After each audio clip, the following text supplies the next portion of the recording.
I was just watching a video on Andrew Tate, which he's big on social media. A lot of people hate on him, but he really talks a lot of good sense. He gives a lot of good sound advice. He was talking about how he wrecked his brother's Range Rover. And his brother was saying, "Do you remember the first thing I said to you after that?" And he said, "Yeah, you asked me if I were okay." And he said, "As long as I was okay, you said the car could be replaced."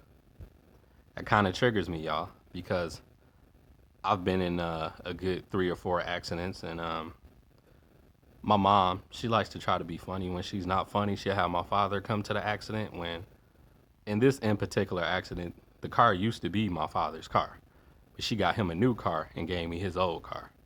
So I got hit by a guy from the left doing like 80 miles per hour. I don't know why the fuck he was driving this fast.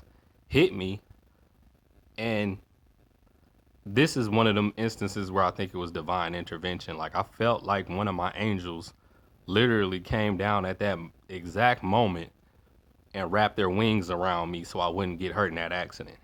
The car itself was completely totaled out. If anybody would have seen the car, they would have been like, "You should be dead." Real shit. This nigga, my mom's husband, he comes yelling and screaming at me like he doesn't know how to handle intense situations like that.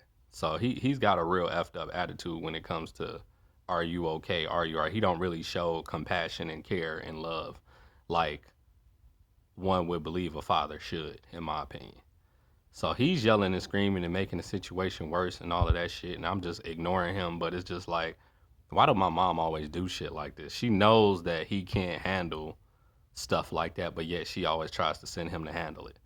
So I just thought it was fucked up. And the Andrew Tate thing just made me think about that because it's triggering.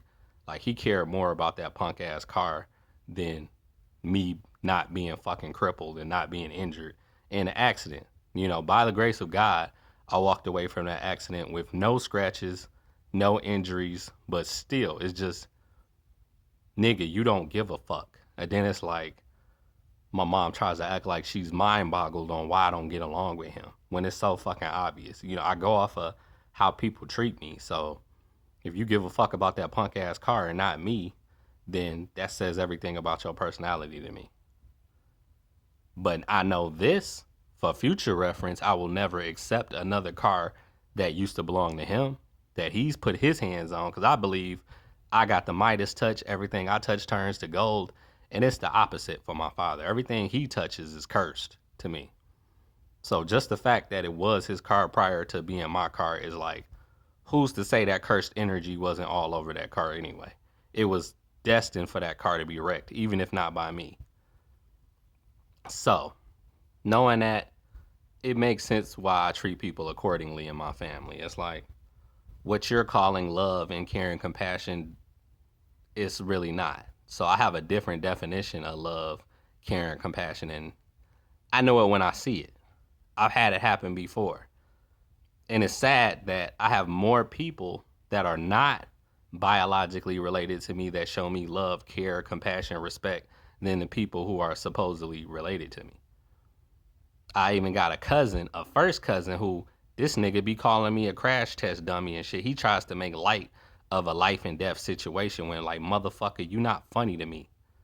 You not fucking funny to me. And if it wasn't for one of my parents being his auntie, he'd have a fucking problem. Cause that shit don't be funny to me. As if he don't have any kids that have been into accidents himself. So people like that, you know, you could fucking die in a car accident. That shit ain't nothing to make light of to me. It's not funny. But I'm in a family full of fake ass comedians. But then when you address the situation, they want to make it seem like you're the one being overly aggressive when it's like, nah, this is my life that you fucking joking about.